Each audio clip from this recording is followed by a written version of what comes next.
little bit about why we would take a multivitamin at all. Because when we think about it, ideally we should be getting a lot of our nutrients through what we eat, right?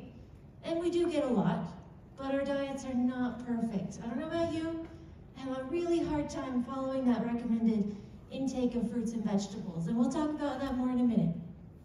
But to start off, the first and main benefit of taking a multivitamin is that it's going to help make up that difference, that gap between your diet and what your ideal diet ought to be. And those are not the same thing. So making up those nutritional deficiencies is a really important part of taking a multivitamin.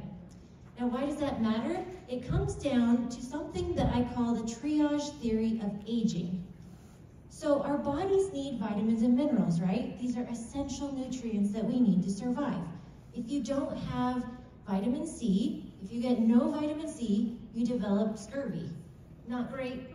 All of your collagen, or all of your connective tissues start breaking down. Not good. Okay, this is why they're called essential nutrients. So what happens if you do get some of those nutrients, but not quite enough? Well, your body has to triage, which means it has to decide what is the most important place to use the nutrients it does have, and where can it kind of cheat the system a little bit and maybe skimp. So a great example of this is calcium. Where does your body use calcium? Who wants to shout out an answer? Bones, yes. Okay, but if your bones get a little bit brittle, it's not the end of the world today. It does matter, but you're still gonna be alive, right? But you know what else calcium does? Is it helps your muscles contract and extend. And what happens if you don't have any calcium in your muscles? You can't move. Okay, that is a problem today. So your body has to decide, I will take a little bit more calcium from the bones in order to ensure that I can move. Now this means that short term, you're fine. No problem, everything goes on as normal. But long term, that does start to have some consequences if you're deficient in calcium over many, many years. So this is the triage theory of aging. Your body does this with every nutrient. It figures out what you need right now to survive, even if that means your long-term health might suffer. And this is why taking a multivitamin is important, because it means that you are getting enough of all of those nutrients for your long-term health and well-being. Now, that's hard to measure, it's hard to feel, but it is still important. So, and obviously your multivitamins have a lot of other benefits too, and we'll talk about more of those in a minute. But I want to go back to this idea of fruit and vegetable intake, because we all know our diets are not perfect. This shows in the US the average fruit and vegetable, or the average percent of adults that do not meet our fruit and vegetable intake recommendations. In other words, only about 10% of us get enough fruits and vegetables every day. That's terrible. Okay, what do fruits and vegetables provide us? Vitamins, minerals, phytonutrients. If we're not getting these from our diet, we need to be making up the difference and getting them somewhere else.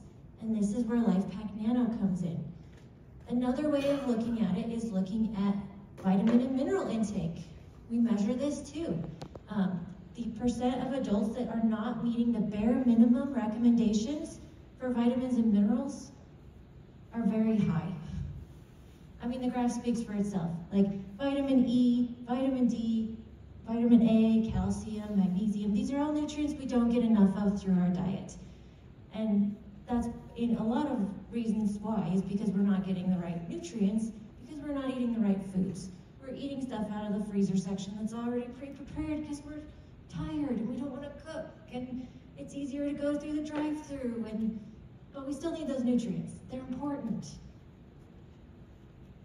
Vitamins, minerals, it delivers phytonutrients, it's giving you fish oil, which is going to provide really important omega-3 fatty acids, and these are all nutrients that are essential for our long-term health and well-being.